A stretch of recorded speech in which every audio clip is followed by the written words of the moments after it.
Thank you. So I'm just going to talk us through a little bit about fatigue. Oh, why is that not working? Okay.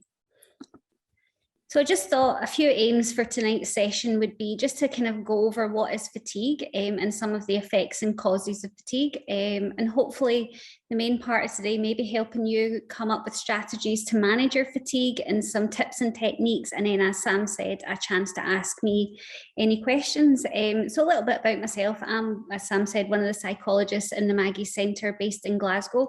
I've been working here for about 10 years now, and fatigue is a subject that I talk about day in, day out. It comes up in nearly every discussion I have with people that come in and make use of the centre. So hopefully a lot of the strategies that I talk about will be helpful to you as well. So what is fatigue? I think it's really important at this point, even really early on, is to say fatigue isn't the same as tiredness. We'll have all felt what tiredness is. You know, it's just maybe we've had a bit of a tough day and we're a little bit, you know, stingy eyes, sleep in the eyes. Fatigue is very different. So the kind of definition is it's a kind of state of mental and physical exhaustion that isn't necessarily aided by sleep or rest. It's consistent, it's persistent, and for a lot of people, as you may know, is often one of the most challenging symptoms and side effects of diagnosis and treatment that you might have. But I think it can be quite important to know, because lots of family and friends have never experienced fatigue, will mistake it for tiredness, and this is different. This is this real heaviness. You know, your arms and legs almost feel so much heavier than they maybe would before. Everything takes so much more effort. You maybe have your full 8 hours of sleep and you still wake up feeling really fatigued. So it's really important, I hope, just to normalize that it's not just tiredness. It's not just about not having slept right. And, you know, you'll often maybe have the amount of times a friend says to you, oh, I get that as well, I feel fatigued all the time. That's different. That's tiredness that they would be experiencing. So see, yeah, it's different to being tired. You know, when you're tired, you might even feel tired when you're experiencing fatigue, and you'll know the difference. You know, so that's when you're tired, and you know that maybe if you get some sleep, you'll start to feel a bit better. But fatigue is kind of that day in, day out, real chronic symptom that just doesn't leave. And it comes with, I think, a range of side effects. You know, there's the mental fatigue that comes with it, you know, maybe a little bit more irritability, you know, a little bit. Often people come in and they'll say to us, things that never used to bother me all of a sudden are just really getting to me, or I don't find I can quite manage things that used to be no bother to me.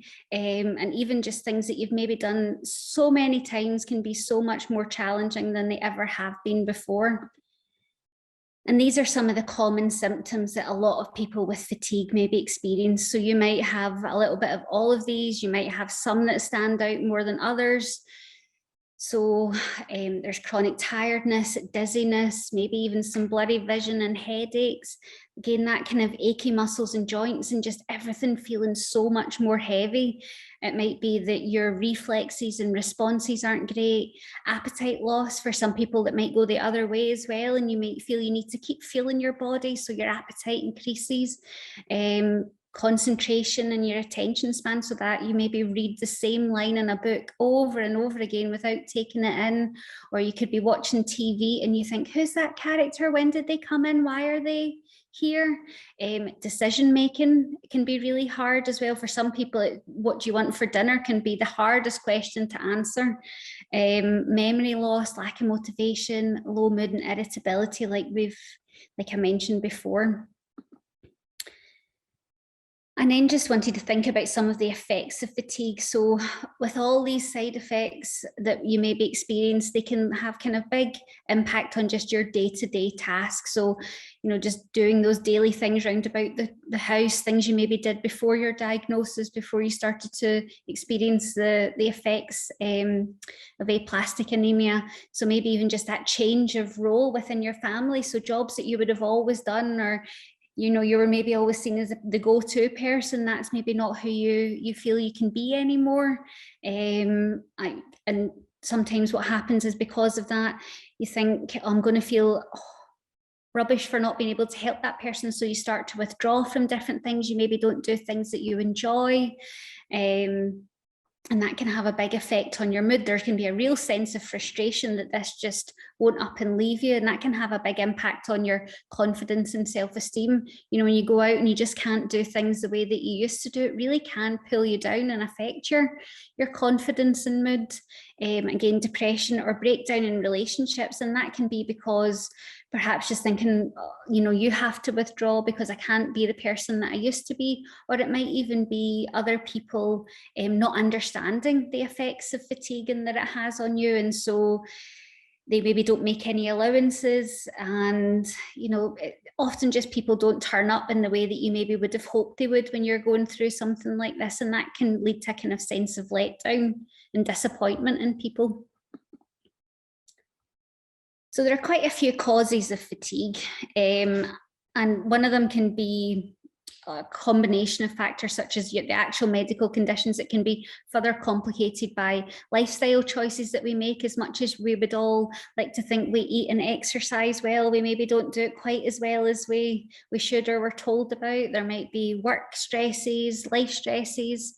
There can be physical causes, so that might be the treatment that you've had, or it could be the actual diagnosis itself. Other treatments that you get, changes in your bone marrow, your bloods and everything, the treatment itself, whether it's a chemotherapy, immunosuppression, and then also the psychological factors can have a real impact on your fatigue as well. So for all the reasons we spoke about, you know, the effects on your low mood, the lower we are, the less motivation we have, the less energy we have. So we do less and we get into a kind of unhelpful cycle that will come on to as well. Stress and worry as well, and anxiety, they all burn up fuel that maybe you never had to use, like that was never spent before. So it's almost kind of like petrol that was never having to be, you know, revving up the car engine, but the handbrake's not really getting a chance to come off. So energy is getting spent in ways that maybe you didn't know. And anger and fear are all kind of emotions that use energy as well. But hopefully, as we go through this evening, there are hopefully techniques and strategies we can do to think about it. So although sleep might not just magically and miraculously cure fatigue, it will help a bit, as will good nutrition and gentle exercise. Hopefully these will help with the fatigue that you experience as well. So I want to come on to just a little bit about managing fatigue now. So this is a really common cycle that people with fatigue and indeed pain get caught up in. So there can be this tiredness and fatigue that comes in. So what do we naturally do when we're tired or we're fatigued? Our natural instincts tell us that we need to rest. So then when we rest, we maybe do a little bit more than necessary. So we start to lose fitness. And then when we have to do something, that movement and activity takes more energy. It feels more tiring. So then the natural instinct is to do less. So we lose fitness, and then the movement is even more tiring. So we get caught up in this vicious cycle. And it makes sense in the short term, but the longer we get caught in this cycle, the worse and more consistent and persistent and chronic your fatigue will be. And it's trying to be a little bit gentle. This is all human nature. It's not your fault that you think I must rest. You know, it makes sense, but it's just to think about it in the long term. Is this helpful, or is this vicious cycle that I'm maybe getting caught up in that's a bit more unhelpful? So this is a cycle of reduced activity levels, but indeed for some people it can go the other way. So some people think, I just need to push through it. I just need to keep going. I can't lie down to this. I'm going to keep going. But that can have a little bit of the opposite effect. So it's another kind of vicious circle. So what happens is you get more tired, you try and push through it, you use more energy, so you get more tired, you try and push through it, so you lose more energy. So just trying to think about these activity levels and this cycle of unhelpful kind of activity levels and how we can maybe turn it the other way. Because what happens when we get into one of these vicious cycles, we go into what we would maybe call a boom bust approach. So this is when you maybe have some energy. You think, oh, I've not felt this way for a while. That's great. So I'll maybe do that thing I've been trying to do. I can maybe see some smiley faces happening already on the chat. You think, great, you go, all right, I'll do that thing that I've been dying to do. So whether that be maybe going golfing or going shopping, that's great. Then I come home and I think, oh, I'm still not feeling so bad. Yeah, I might just do that wee bit of housework, and I might do that wee bit of gardening. That's great. And yeah, oh, that's good. Oh, maybe, yeah, well, let's go another walk. So we have a walk together and we go out, and then we get into this kind of boom bust approach. So what we would maybe say is, that's when we would almost say you get what we'd call a fatigue hangover. So you get a day where you're feeling not so bad, you go hell for leather, and then before you know it, for 2 or 3 days, you're absolutely goosed and you can't do anything and you need to stay in. And that's when we would say it's a kind of downward trend with your energy levels. So it's like one of these stock market graphs, the general trend's always going down. So one way to maybe try and think about it and help is to think about your energy and fatigue like a bank balance. So the idea is, we don't want to spend all the energy all at once. You don't want to get into overdrawn. That's when you get fatigue hangovers and you get that downward stock market trend, when we want to think about wise investments. So with the bank balance, it's almost like that kind of boom bust approach. It's like payday happens, but with fatigue, you're never really sure when payday is going to be. So all of a sudden this money ends up in your account and you think, oh, that's quite good. Maybe, but when we get paid, in theory, we're meant to have enough money to last us to the next payday. So when we get paid, we shouldn't really be thinking about, going out, spending it all that weekend. We need to think about, right, I've got 4 more weeks to go. So and it's almost like you want to try and stay in credit and keep that credit building up.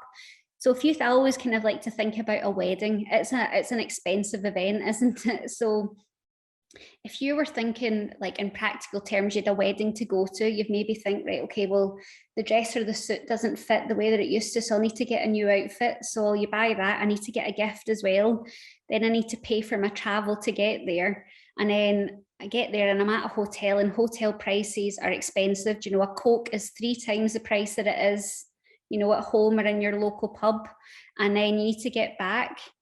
Now, that would maybe mean that you would have to make choices that kind of month round about payday. You would maybe think, well, I can't go out the weekend before, or I can't go out the weekend after.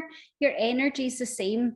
So you may be quite naturally, if you had a big event like that, you wouldn't plan like to go to maybe a big do the next night as well. You'd be thinking, well, I can't do both of these financially, but also energy wise.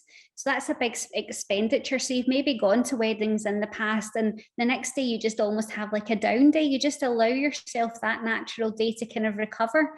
So thinking about anything that's coming up, where is your bank balance? You always want to stay in credit and not become overdrawn. And when we know we're overdrawn, is that kind of when we get a fatigue hangover. So that's kind of 2 or 3 days I really can't get out of my bed, or I can barely move out of the living room. That's when you maybe think I've done too much. So we need to think about wise investments. And a lot of the research shows that exercise is something that helps manage fatigue. Now, when we think of this, it kind of goes against, again, like all our natural instincts. This doesn't mean about going and running marathons, in the simplest form. I mean, often, Maggie, we tend to stay away from the term kind of exercise. We'd maybe use the term physical activity. So this isn't about, like I say, running marathons. It's maybe just about, in its most simplest terms, if your muscles are twice as strong, then carrying the shopping takes twice as less energy. So if you can just build up a little bit of muscle strength, then that can be something that helps that stock market graph go the other way. So you can build that in really easy. So we would talk about physical activity. Physical activity doesn't need to be going to the gym. It could be things round about your house. Gardening, hoovering are all forms of physical activity. And even if it is just when the ad breaks are on a TV show, you do some leg lifts, or you get some water bottles out and do some arm raises. that would be kind of what we were talking about, just anything to increase your muscle strength slightly. We always think of exercise as cardiovascular, and it is really important for heart health and lung capacity, which will help, but also thinking about muscle strength or resistance training. And it's one of these ones that, yes, it takes out, but hopefully you get a better return when you're thinking about that bank balance. So I hope that makes sense, that kind of idea of thinking about your energy like a bank account. And then what we hope is you get out of this kind of boom bust approach. You can see it just ever so slightly starts to go in the upward trend. So trying to avoid that fatigue hangover. And the way that we would maybe encourage you to do that is thinking about pacing your activities. So is maybe to start thinking about choosing a small number of manageable tasks. So that might be like getting ready or phoning a friend. These are all just really things that came from a website, nothing to do with aplastic anemia. But it could be, okay, I'll try some gardening and I'll use it as a chance to rate my fatigue. So what we would say is when it comes to kind of activity levels, you never really want to be above a 7 out of 10. So 7 out of 10 is when your heart rate's up, you know, you're maybe feeling a little bit warmer, but you can hold a conversation. So if somebody asks you, how are you doing today? You can answer them and not feel you can't hold a conversation. So thinking about that 7 out of 10, everybody's 7 out of 10 will be different. So we do some exercise classes and the fitness instructor in here, 7 out of 10 is certainly very different from my 7 out of 10. So just really thinking, where am I? Can I hold a conversation while I'm doing this? Make them time limited, you know, so decide I'm going to do it for 10, 15, 20 minutes and then stop and rest and see where your fatigue is. Rate it as at like 7 out of 10. Where am I? Am I tipping into maybe the 8s or 9s out of 10? And also really when thinking about that bank balance, you know, even if when you stop and you're feeling you could do more, it's really important to not necessarily kind of get into that, I'm going to spend all my energy in the one day. You want to keep a little bit in reserve and credit that it starts to build up more and more and more. So it isn't about trying to push yourself. And I think what can happen here is, and we'll come on to it, is a bit of the I should be able to do more, or even pre and post comparison. But I used to be able to do all that. So that's when we can get into that other vicious circle of maybe just trying to push through and keep going and doing more. But that's when we get into that kind of boom bust approach and fatigue hangover. So it's really important that you maybe give yourself a reward for this real practical pacing activities. So that might be an actual treat. You know, if there's something that maybe you've been wanting to buy yourself, or there's a TV show that you've been putting off watching, but also maybe thinking about like just a little bit of positive self-talk and giving yourself a pat on the back. I did that well, I paced it well, I didn't go over my 7 out of 10, or actually I managed more than I thought I could. Because often what happens is we focus on everything we can't do. We're primed in that negative thought. We're never really take time to think about what we did well. And that again, you know, people maybe say to you, oh, but you just need to think positively. Honestly, if I had £1 for every time somebody said that to me, I wouldn't need to work here, tell you. But what happens is, you know, evolution has primed us to negative thought. Back in cavemen times, you know, when there was a big scary tiger, sitting thinking, should I run away or should I not? It didn't work, you know. So evolution has primed us to negative thought. The ancestors that got up and ran away are probably our ancestors. They didn't get eaten by tigers. So it's not our fault if we kind of think, oh, but I used to be able to do that more. So just trying to be really gentle where that comes from, and not that kind of negative, critical, focusing on all the things we can't do, only on the negatives. Really just trying to get that balance right, because certainly we know that moods can have a big impact on fatigue as well, and just your motivation to do activities that might help. And again, it's just about trying to gently increase your activities as well. So either the amount of activities you're doing or the time that you're doing them for, but also always checking in. Am I becoming hungover? Am I becoming overdrawn? Where is my bank balance sitting? Am I in credit or am I close to zero or overdrawn? So thinking about some different tips and techniques, we'd say give yourself plenty of time, you know, trying not to say, oh, because I think sometimes we can be so focused on by X point in time, I must be able to do, or I should be able to do this activity. allowing a little bit more in time and just kind of maybe accepting that it's going to take time can actually in a roundabout way help you manage better and help you cope with the effects of fatigue, which in a roundabout way will help them improve. The other thing you can do is keep a written or visual diary about how much you're doing. Again, we can get so caught up in all the things that we're not doing that we take no time at all to notice the things that we are doing. Or even we don't give ourselves credit, we don't think about, the sneaky things that we've done. Well, I did it and I hung the washing up, but I also then put the rubbish out and I had a quick tidy around to the garden path while I was there.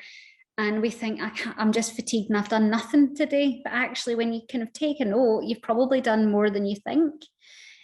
So keep a note of it, record it, rate your fatigue, maybe notice where your better times of the days are. You might notice a pattern, you might not, but it's maybe just doing a little bit of detective work to see where it's at. And then you can even plan in your activities when oh, that's the kind of day where my fatigue isn't quite as high a rating. I'm maybe only about a 3 or 4, right? That's when I'm going to try and build in some of these more paced activities at round about that point.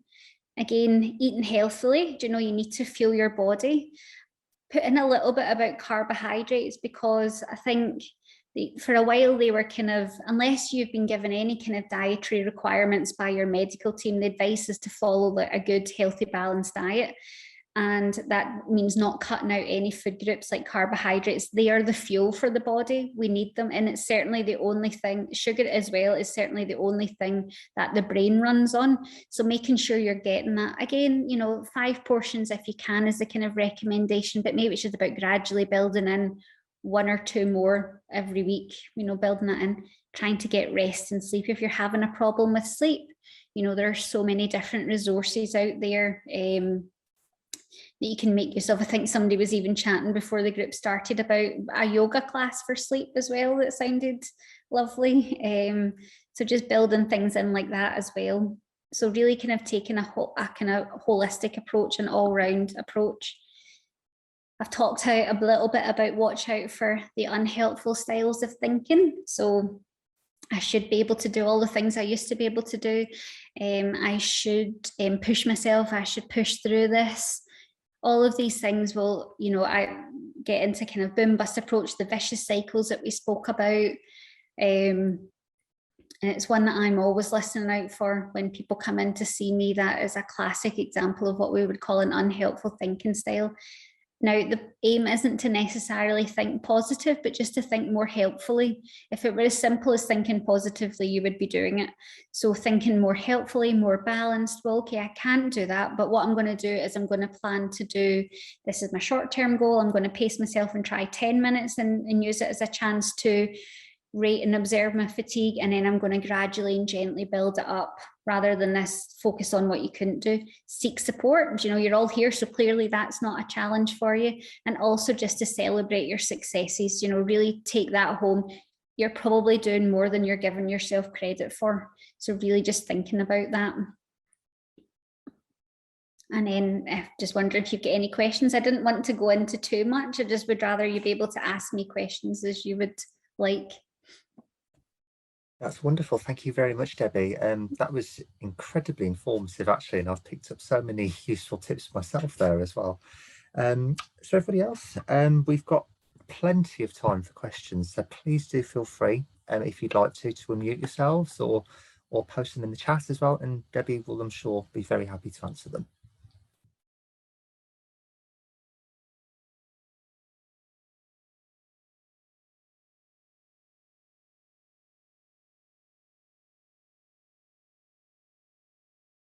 But what I would say is, rather than perhaps focusing on, think about what your goal is, so what do you want to be able to do? Is it that you want to be able to maybe do a particular activity? Do you want the shopping to be easier?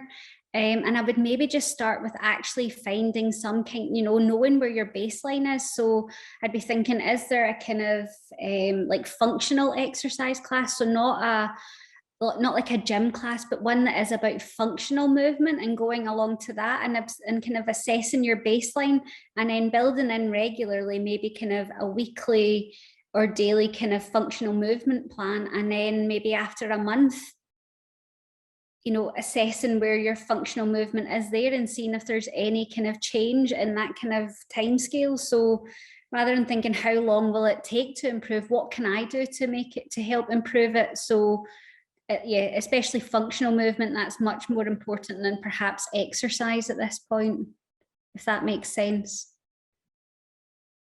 It's wonderful. Thank you, Debbie. Do you have any other questions? Please do feel free to chip in.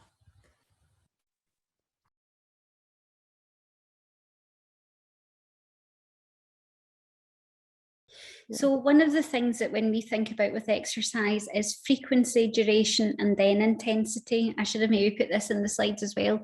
So often when we're exercising, I mean, a lot of us, hands up, myself included, we kind of get caught up in that kind of 3rd of January mentality. The gym's open, I'm going to change, I'm going to exercise, I'm going to eat healthily, and I'm going to change everything. And we go to one gym class, we go hell for leather, and we can't move because our legs and arms hurt so badly, and we think, oh well, I'm not going back to that. And then the 5th of January tends to be that time where the gyms just like are so quiet. So what I would maybe say is think about your frequency. So if you're saying, okay, I'm maybe doing about 5 minutes, I'm wondering if perhaps either the duration or the intensity is too high as well. So I would encourage you to think about your frequency first. So it doesn't matter how fast you're going or what speed you're going, but even if you say, I am going to do, to begin with, I'm going to work on your frequency when it comes to any form of exercise. So if you say, right, to start with, I'm going to do once a week, and I'm going to just see how I get on with that. I'm going to do it for 5 minutes once a week, and I'm not going to do it like the intensity is going to be really, really low. And then what we would say to do is, okay, then build it in, and I'm going to do it twice a week, but I'm going to keep the duration and the intensity really low as well. And then once you're at so say you wanted to be saying, I want to exercise maybe every other day, if that were your goal, or maybe 3 times a week, that's my goal, then you can start to think about the duration. So then you would say, okay, so rather than maybe the 5 minutes, I'm going to build that up to 10 minutes and I'll see how that goes. If you get into fatigue hangover though with that, then we would say the duration jump has been too big. So it might even need to be smaller increments. It might even need to be something like 7.5 minutes or 6 minutes to begin with. And then once you can do that, then you build that up to get to the duration, right? Okay, I'm maybe doing my 20 minutes that I'm meant to be doing. That's great. Then you can start to think about the intensity. So that might be where you would turn up the resistance on your bike, or that might be when you would start to build in more hills when you're walking. Or I'm going to pick up the speed when I'm walking or if I'm running, but always frequency, duration, and then intensity. And if you're finding that you can't in any way kind of build in the frequency, then it sounds like perhaps some of the other activities are quite a lot as well. And it's maybe giving yourself credit for those as well, but it might need to be that they adapt. Or it might be, I mean, if your exercise bike is something, maybe it's about thinking of a different form of exercise. So perhaps something that's more about building muscle strength rather than being on a bike. A bike can, I suppose, but if you build up the resistance, but perhaps it's more about sitting maybe for those 5 minutes to begin with. I'm just going to do if I could show you some leg raises. So I'm sitting on my couch and I'm just lifting my legs while the adverts are on for those 3 or 4 minutes, and then try your bike and see how that goes. But maybe getting the muscle strength up first will make, again, if your leg muscles are twice as strong, then perhaps going on the bike will take twice as less energy. So frequency, duration, and then intensity. Don't go hell for leather, load like half an hour walk, and I'm going to go up the biggest hill that lives near my house. That's really what we want to avoid. So frequency, duration, and intensity. FDI, frequency, duration, intensity. That's wonderful. Thank you, Debbie. Do we have any more questions?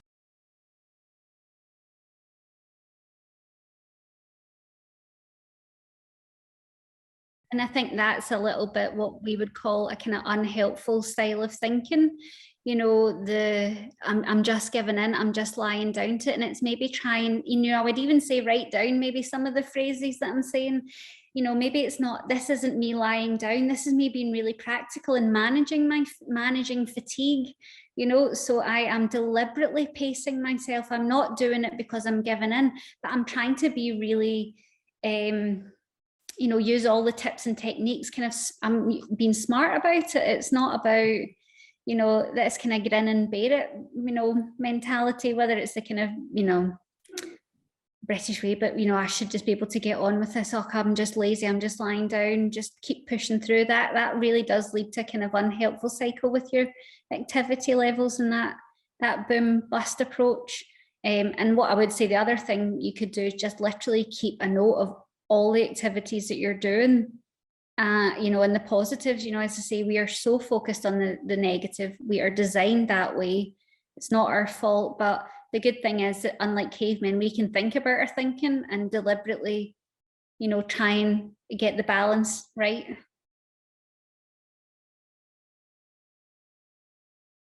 With memory and concentration, there's different tips and techniques that you can use. So, I mean, is there like a particular thing that that's kind of that you struggle to concentrate on, kind of, or at a particular time of day? Like, is it a task, or is it a TV show, or? I think when it comes to kind of like attention and memory, and I suppose we would break it down into attention, memory, and kind of executive function. And executive function is just kind of like it's almost like the conductor of the brain, that kind of idea. So we often think of ourselves as an unlimited resource of attention, memory, and executive functioning.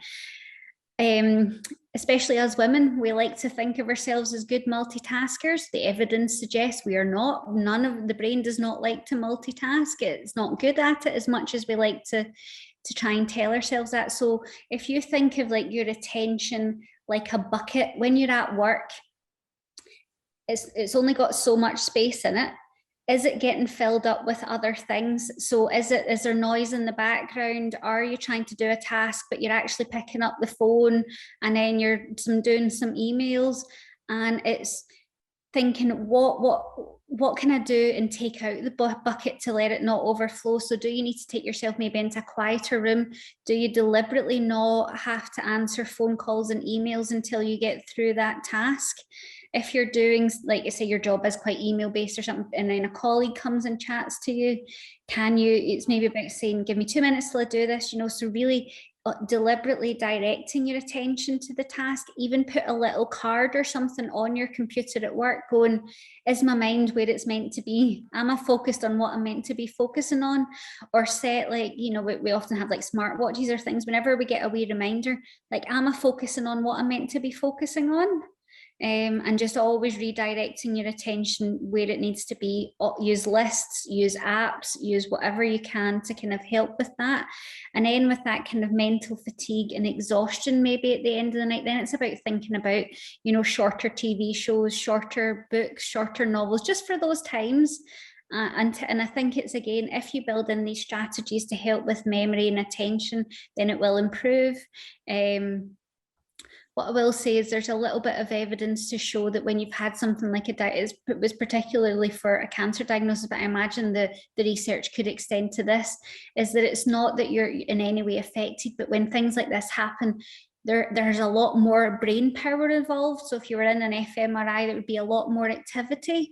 So it's really just about being sensitive to this. That often people say it's like I'm wading through treacle here, and just really trying to think about, where is my mind? Is it where it needs to be? Is my bucket filled with, like, because I often think that this idea, I hope it's not just me, that whenever you're looking for a parking space, do you turn the radio down? It's because we're not an unlimited amount of attention. So just take away kind of background noise. Is my mind where it needs to be? And make use of lists. So if you think, oh, I forgot to do that, write it down, then you don't need to try and remember it. Often the anxiety comes, oh, hope I don't forget that for tomorrow. Put it in your phone, put it in whatever, so you don't need to remember it. Lovely. So we've still got about 5 minutes left. So if anybody has any more questions, please do feel free.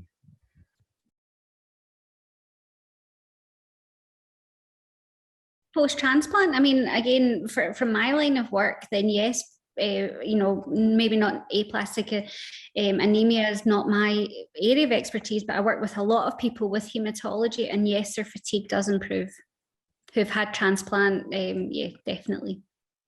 Yeah, from my experience as well, Bianca, of having a transplant, I can remember in the very early days myself, maybe up until maybe like even a year and a half post-transplant. Obviously, we're all different and we recover at different rates, but I can remember feeling like I was stuck in a rut with fatigue as well, like it would never go away. But, you know, I'm about 4.5 years on now, and I've just kind of like built up kind of like the physical activity gradually and things like that. Being really conscious about what I can manage and what I can't. You know, it's fair to say there are still some things that I struggle with that I could do before, but the fatigue has gotten much, much better now. I can cope with it. Yeah.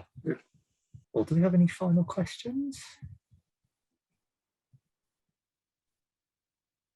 I'll take that as a no, and I'm sure we've all learned so much today and lots of really useful techniques. I know I found that really useful as well. So thank you very much, Debbie, for that.